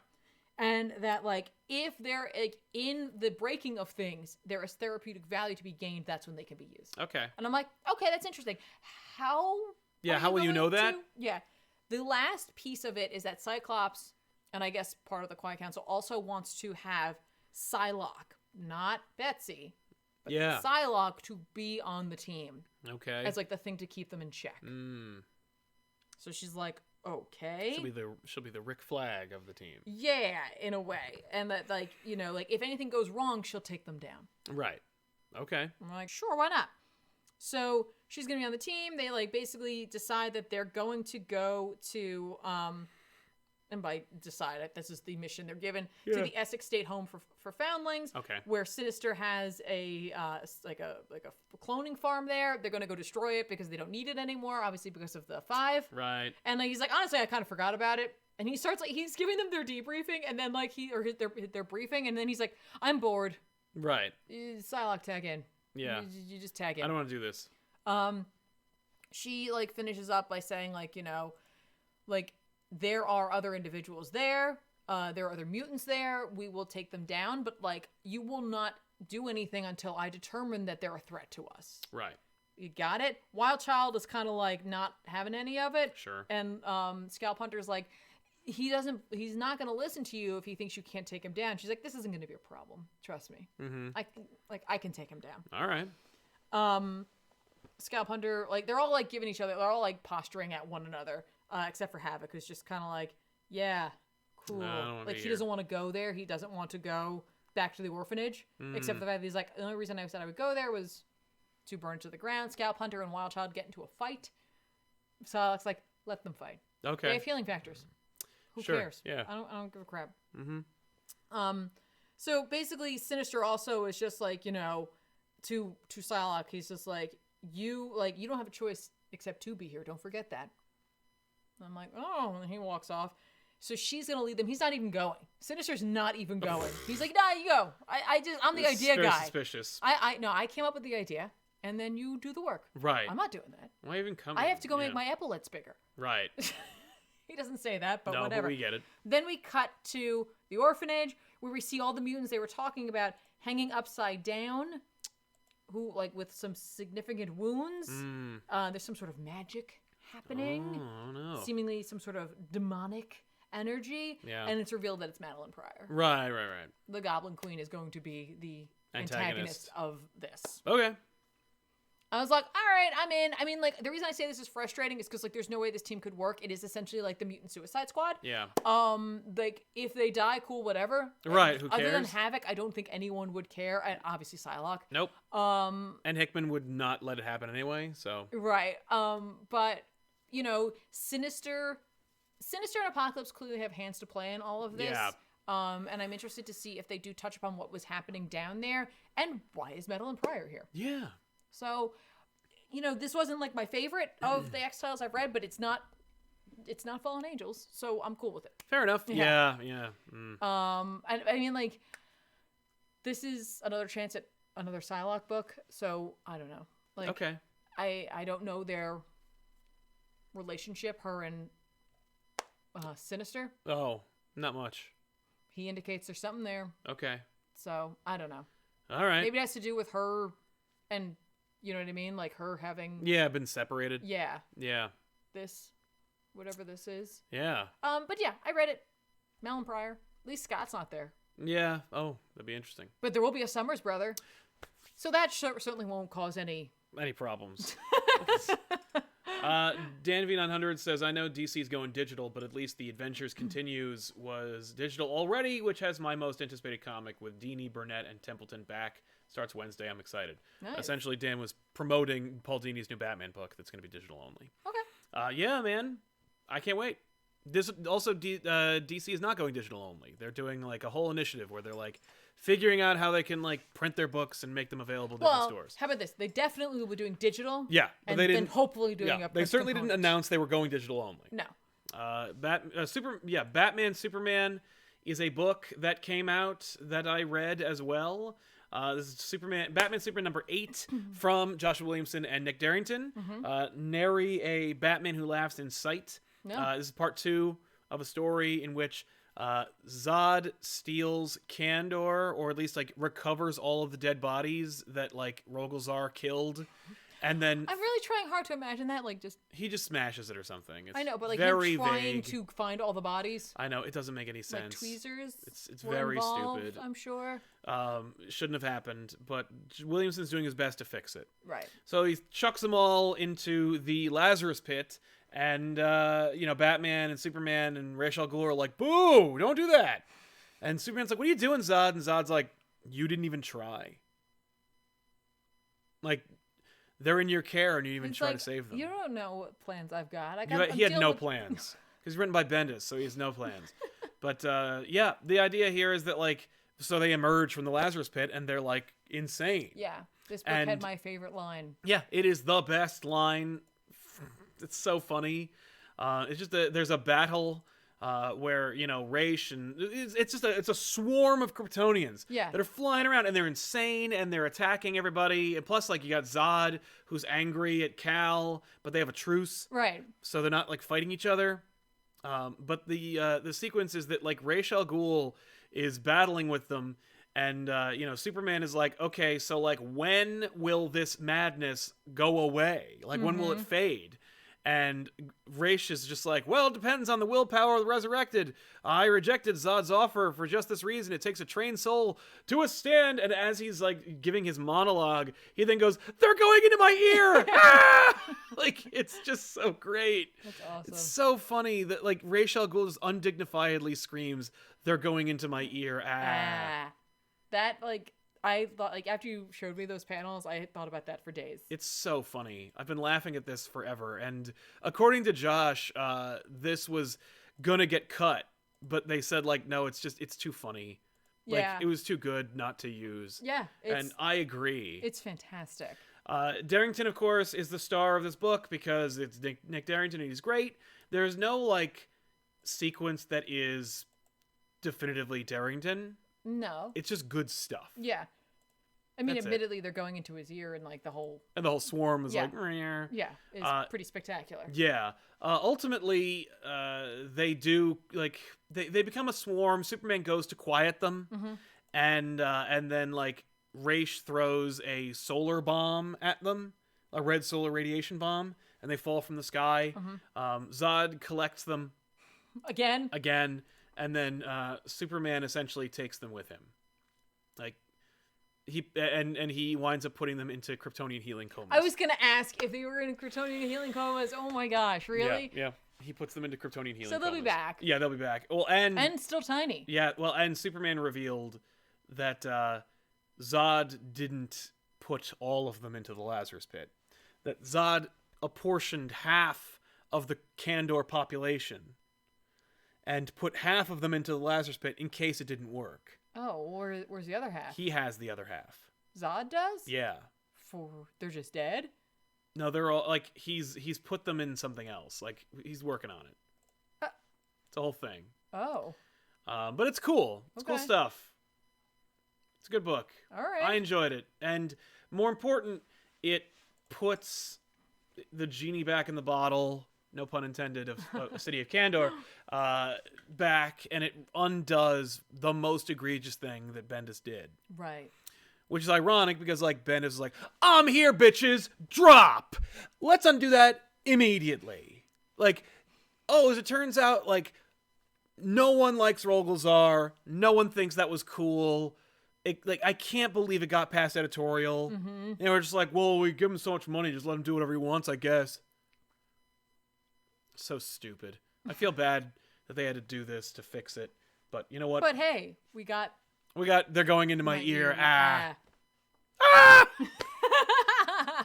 Yes, detective, I'll tell you what. They're going into my ear. Ah! I just love he's so composed prior to that. Like, it just takes it takes a great mind to, like, withstand. To withstand the awesome power of the Lazarus, but they're going into my ear. Yeah. He must be fun on a camping trip. I doubt it. But yeah, it's a good book. I dug it. Cool. They made a Transformers versus Terminator I saw book that in your books there. Yep, it's real bad. Don't buy it. Okay, moving on. Yep, that's it. It's really very bad. How could it not be? Well, like, it could be funny. It could be but like why? It could be unapologetically cool. Like, there's the Ghostbusters Transformers crossover. Yeah, but like, which is like, no one asked for that. Right, but it's a Terminator. The nature of the Terminator is to terminate life. Mm-hmm. Well, now they need to terminate the Decepticons because the Decepticons stole the world from Skynet in the future. It's very stupid and very terrible. It's just not even worth it. It's so frustrating because, like, it's also frustrating because I always see the same freaking names on these things. And I'm like, but anyway, don't buy it. Okay. Sorry. Yeah, I'm sorry too. Sorry. I bought this. I know. And you read it. And I read it. Money and time was spent. But I'll never buy another one. So, Ooh. that's good. Save myself some time there. Kenneth Dowling says, want to support the channel. I watched your video of Spider-Man Life Story. Great story. Years from now, this should hailed along with All-Star Superman. A story out of continuity that perfectly encapsulates the character. I agree. Yeah. I think so. Absolutely. Thank you. I hope so. Thank you very much. You. But yeah, so then X-Men, number whatever. 9? 8? 9? I don't remember. Yeah, 9, I think. I thought I'm questioning maybe it's 8. now. You know what? Maybe it's 8. I don't remember. It doesn't matter. Point is, it's the conclusion of the Brood arc, kind of. Was this unsatisfying for you? Thoroughly. Okay, cool. But I see what they're doing. Right, but like It's you know what it is. that reveal of how they solve it, I was like, oh, Bite me. yeah. The whole thing leads up to they have a king egg, and the Brood will stop at nothing to get a king. And they explain what it well, no, that's not what the Brood are trying to stop. They don't want it. They don't want a king. That's right. Because the king will tell them what to do. Yeah, because it's not actually a king. And it's not natural. It's a serum that the Kree invent. Yeah. Well, the Kree invent the king egg and introduce it into the physiology. Yeah, when they find the Brood, they learn about them and they study who they are, and then over time they develop this serum that would allow the imbiber of the serum to become above the Empress of the Brood. And that's where I was like, oh, I see this we're talking about the phalanx and how the phalanx breaks down. They do the same thing with the Brood without the graphic, which I was like, what? Yeah, I can't believe they didn't use it. I can't believe there was no Brood graphic. Outrageous. To explain how the Hive works. And wait, was there one in the previous issue? What? The breakdown of the Hive? There was no graphic that explained the Hive, no. But so we find out that that will cause the queens, the Empress, to become drones as well. Yeah. And so they'll stop at nothing to keep that. Right. And so initially it seemed like they just wanted the eggs because they were eggs. Right. And then it turns out they recognize what it will do to them. Yeah. And the queens are as Jean points it out, it's can you imagine this is how things have always been? Yeah. And you had this power, and you have always had this power, and you will always have this power until you don't, and then you become the thing you were controlling.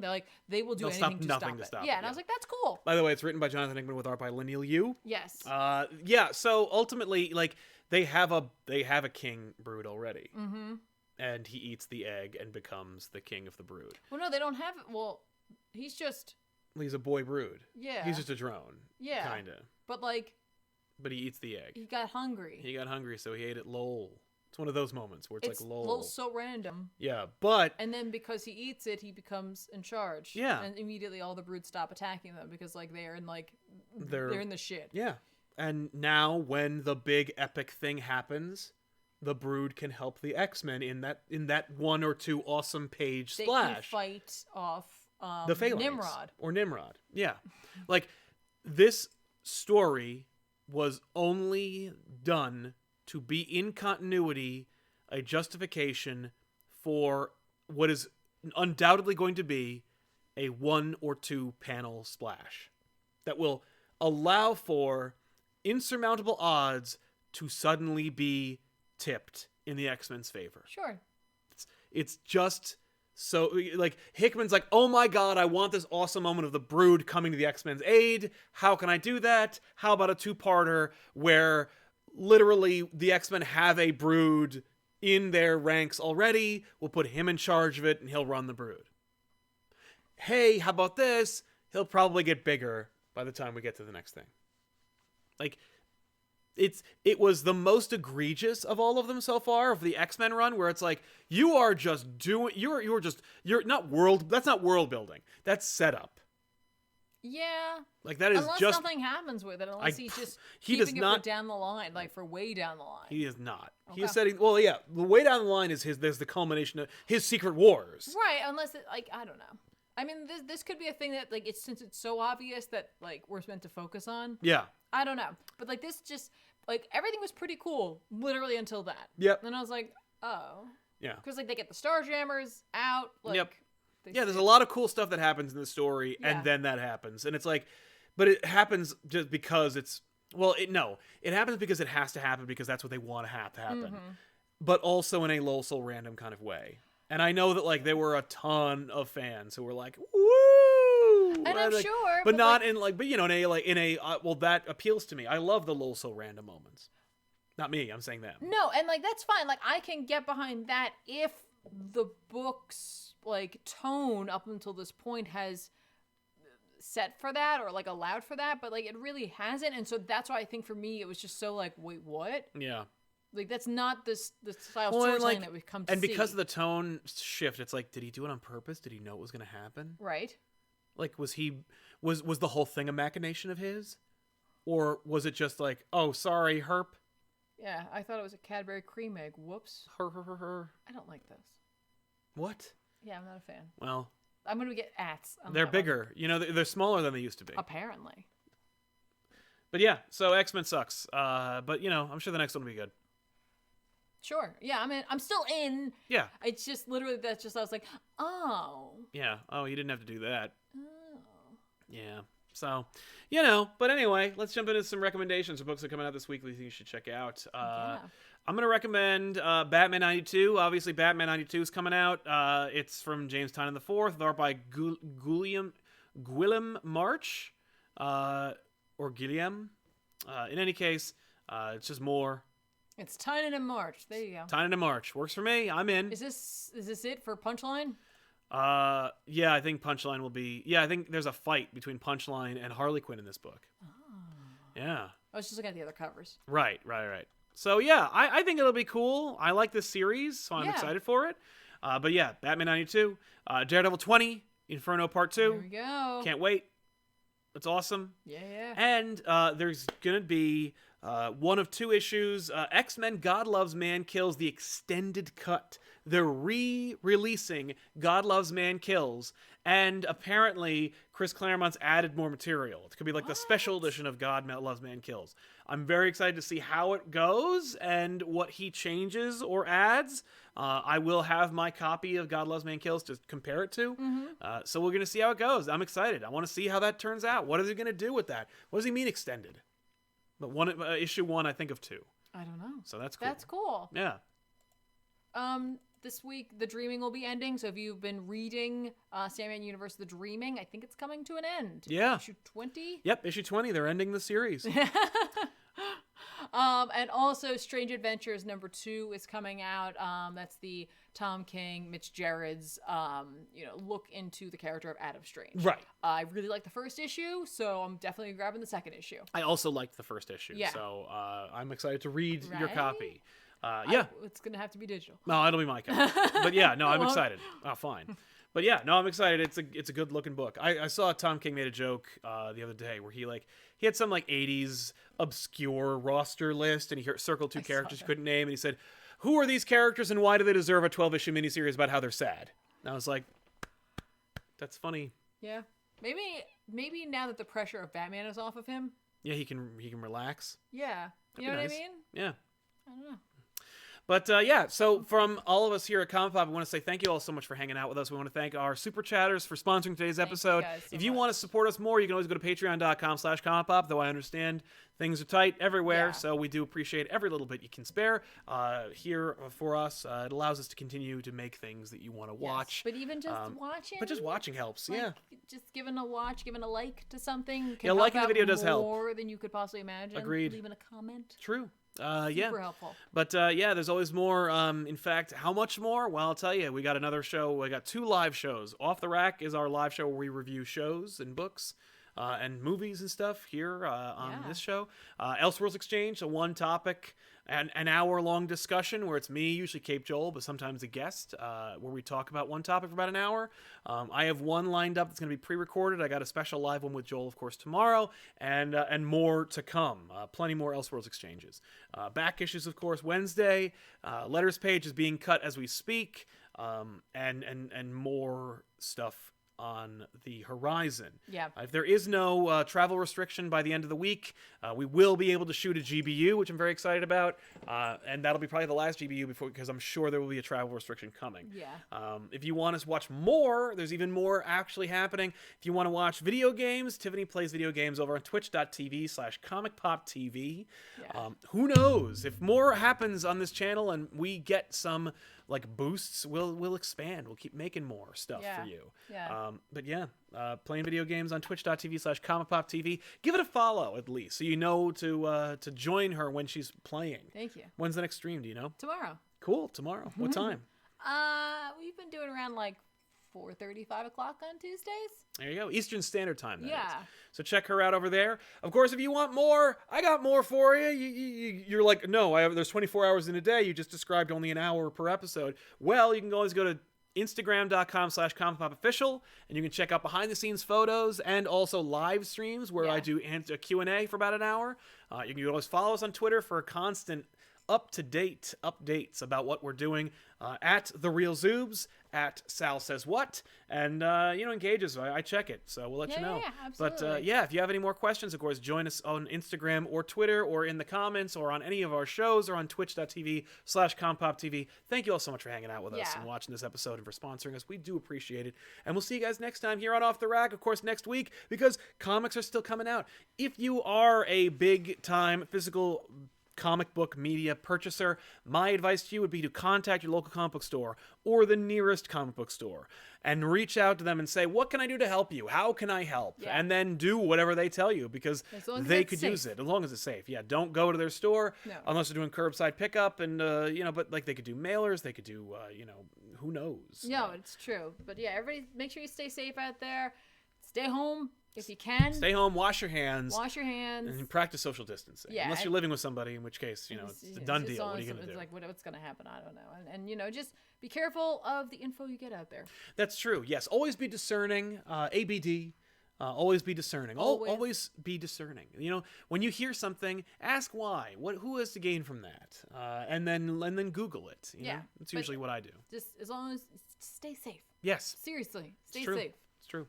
We need you guys. We need the population. We need you guys. We're in this together. We are connected, you and I. So we'll see you guys next time. Thanks a lot for hanging out with us. I'm Sal. And I'm Tiffany. So long, everybody. Bye, guys.